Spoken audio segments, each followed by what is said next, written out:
Welcome to my new channel English is so easy.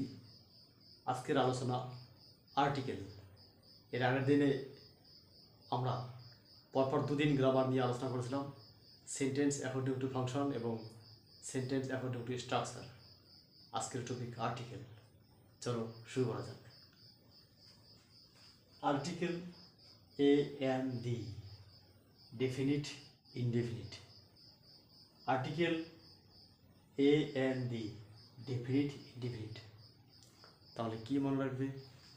ইংরেজিতে এ an D এই তিনটি শব্দকে আর্টিকেল বলা হয়। আর্টিকেল দুই প্রকার, definite article, indefinite article. Definite article উদাহরণ হচ্ছে গিয়ে দি, আর ইনডেফিনিট আর্টিকেল উদাহরণ হচ্ছে গিয়ে এ এবং এন। তাহলে এ এন ডি। ডেফিনিট শব্দটা বাংলা মানে হচ্ছে কি নির্দিষ্ট, আর ইনডেফিনিট মানে অবশ্যই অনির্দিষ্ট। এ মানে একটি, এর মানে একটি, আর ডি শব্দের নির্দিষ্ট কোনো মানে হয় না। কোথায় কোথায় বসে, কিভাবে বসবে, সেগুলি আজকের আলোচনার বিষয়বস্তু। তাহলে চলো শুরু করা যাক প্রথম থেকে শেষ পর্যন্ত। আমি যেমন কথা দিয়েছিলাম যে প্রথম থেকে ইংরেজিগুলো আলোচনা করা হবে, তেমনিভাবে আজকের একদম ইংরেজির আমার 13 বছরের চাকরি জীবনের শিক্ষকতা লাইফের অভিজ্ঞতা থেকে বলছি। ক্লাস 2, 3 থেকে শুরু হয় এই আর্টিকেল। 2, 3, 4, 5, 6, 7, 8, 9, 10, 11, 12 সব ক্লাসে আর্টিকেল আছে।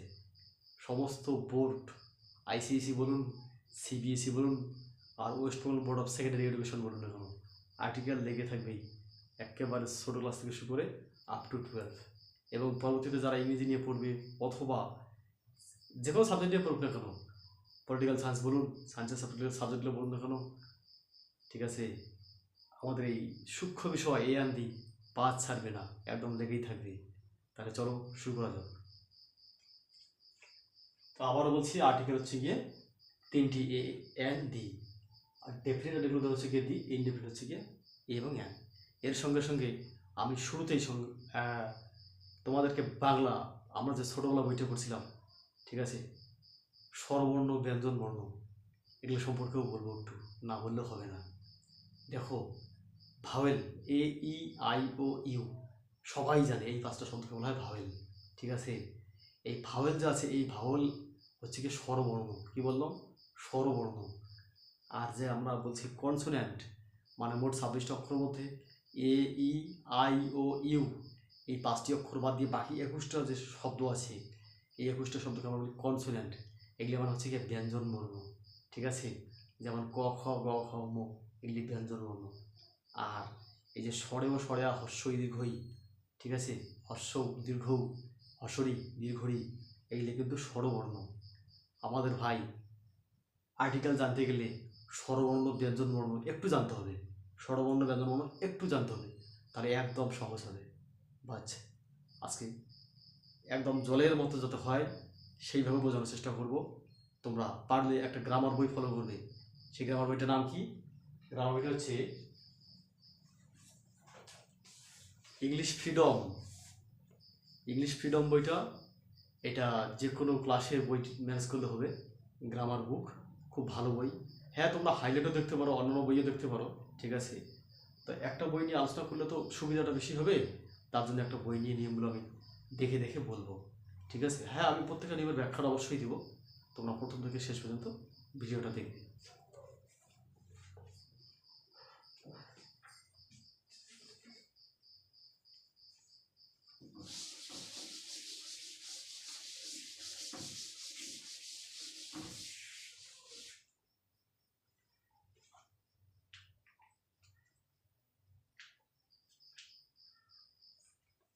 তাহলে আমরা বলতে পারি,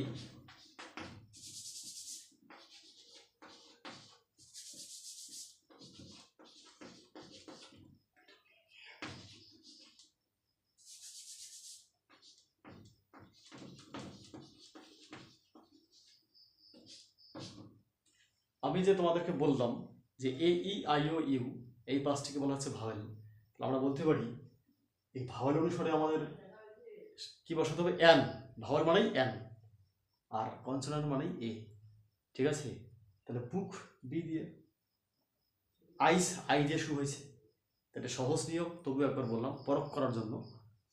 এটা হবে এ বুক, এটা হবে এন।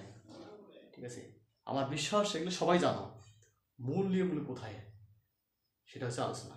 প্রথম যে একটা জেনারেল নিয়ম সবাই জানে, একটা বাচ্চা ছাড়াও জানে, যে ভাওয়েলের সামনে এন বসে আর কনসোনেন্টের সামনে এ বসে। সেই বিচারে এই বুক মানে একটি বই, অ্যান আইসক্রিম মানে একটি আইসক্রিম। ঠিক আছে, জেনারেল নিয়ম কমপ্লিট।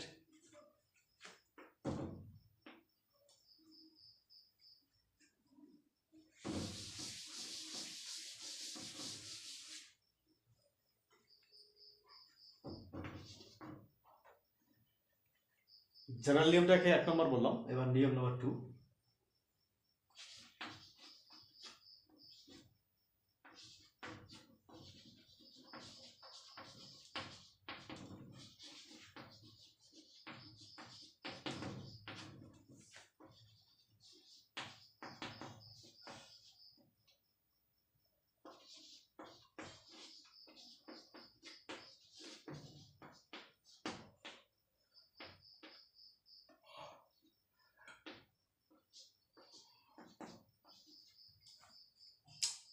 কোনো শব্দের উচ্চারণ শুরুতে ইউ বা ওয়া হলে এ বসবে। আগের যে বলছি জেনারেল নিয়ম, এই ক্ষেত্রে দেখো এই জায়গাতে আমরা আটকে যাই যে এইভাবে কেন বিদ্যুৎক্রম হচ্ছে। কোনো শব্দের উচ্চারণ ইউ বা ওয়া হলে এ বসবে। উদাহরণ কি কি?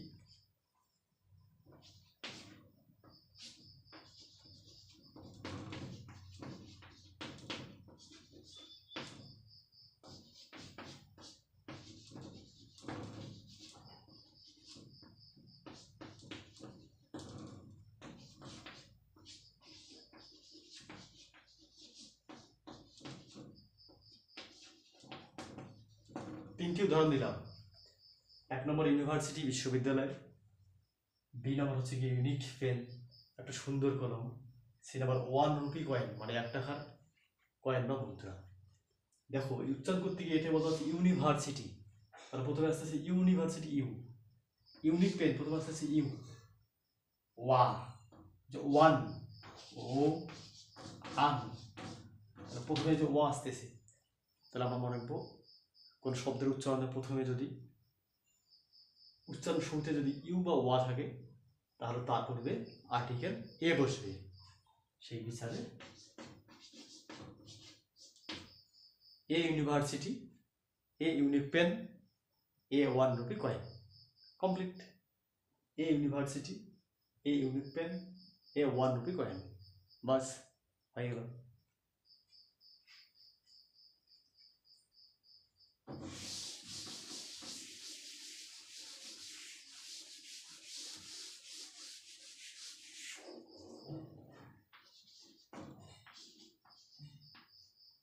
কোন শব্দের উচ্চারণ শুরুতে ভাওয়েল সাউন্ড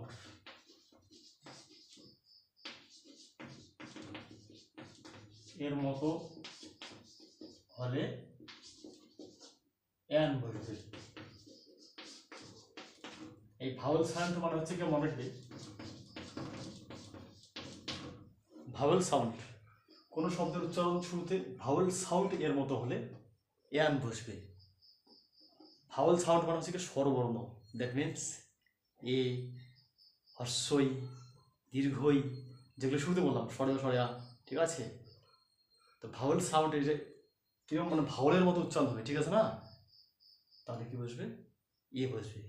এর এক্সাম্পলগুলো কি কি দেখো, এক্সাম্পল দেখলে বুঝবে। Dash, away,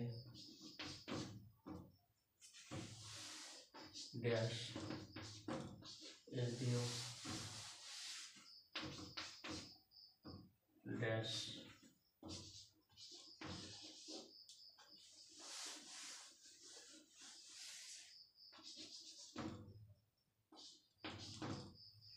MSc. আমরা এ নম্বর, বি নম্বর, সি নম্বর তিনটে উদাহরণ দিলাম, এম এ, এসডিও, এমএসসি, ঠিক আছে। হতে পারে ডি নাম্বার এলএলবি। আমি যদি বলি যে হি ইজ এ অথবা এন যাই দিয়ে নেবে না, যে এম এ মানে সে একজন এম এ পাস করে ব্যক্তি। অনুরূপে এসডিও মানে হচ্ছে গিয়ে sub divisional officer, that means মহকুমা আধিকারিক। এমএসসি মানে হচ্ছে গিয়ে যিনি সায়েন্সে এমএসসি মাস্টার ডিগ্রি করান তাকে বলা হচ্ছে এমএসসি মাস্টার অফ সায়েন্স।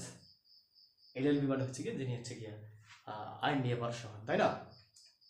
তাহলে এখানে উচ্চারণ শুরুতে দেখো এম এ, এই যে এম আসতেছে, এই যে এ, এসডিও ওই এ আসতেছে,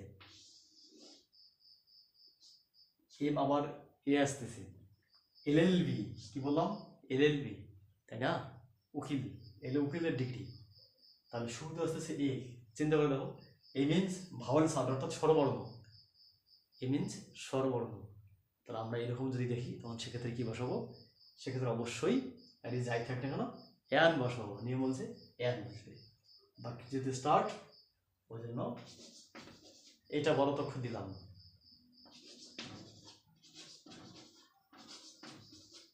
তাহলে কী করে মনে রাখবে? An M A, an SDO, an MSc, an LLB.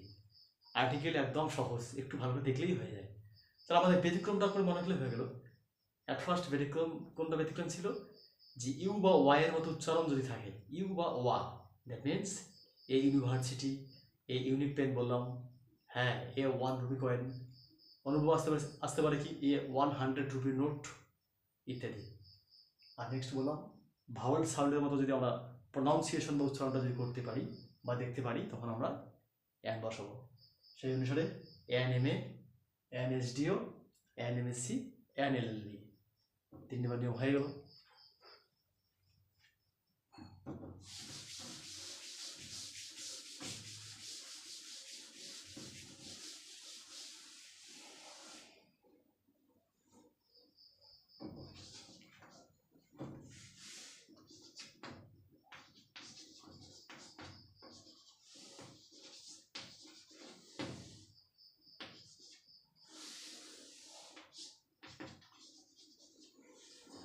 Silent S বা নীরব হ, এটা আবার কি জিনিস স্যার? আরে এস এর উচ্চারণ তো হ হয়, তাই না? আমি যদি বলি হেন, হেন মানে মুরগি, হেন এখানে হে দন্ত ন। আর যদি বলি আওয়ার, যদি বলি অনেস্ট ম্যান, তাহলে এগুলো উচ্চারণ কি হয়? এটা হয়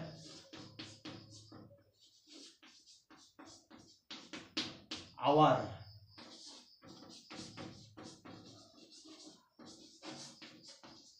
ঠিক আছে, কথার কিছু নেই, উদাহরণ দেখে দেখে একদম ইজি। আমরা কিন্তু এটা যেমন হেন বলছি, এটা কিন্তু হাওয়ার বলবো না, এটাকে বলতে হবে আওয়ার। ঠিক আছে, 60 মিনিটে 1 ঘন্টা হয়, 60 মিনিটস।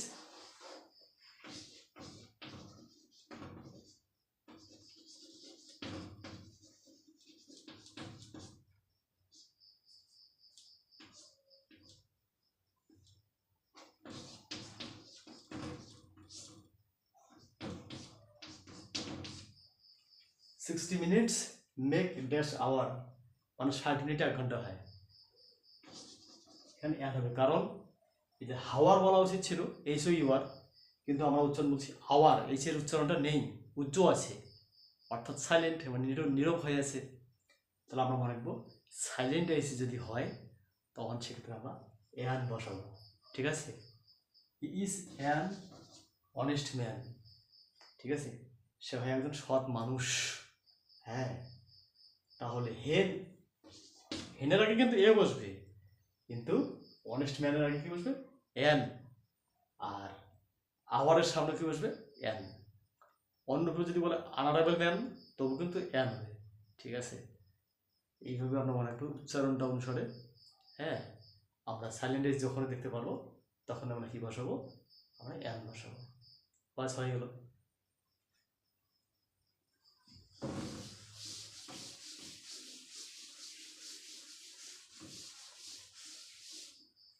তো এ আর এনের যে আমাদের ব্যবহার সেটা কিন্তু বলতে গেলে 60% আমাদের কমপ্লিট হয়ে গেল। এবার আমাদের কতগুলো ব্যতিক্রম জানতেই হবে, এগুলো আমরা অবশ্যই বারবার পড়বো এবং পড়তে পড়তে অবশ্যই মুখস্থর মতো হবে বা বেশি বেশি মনে থাকবে, মনে গেঁথে যাবে একদম। ঠিক আছে।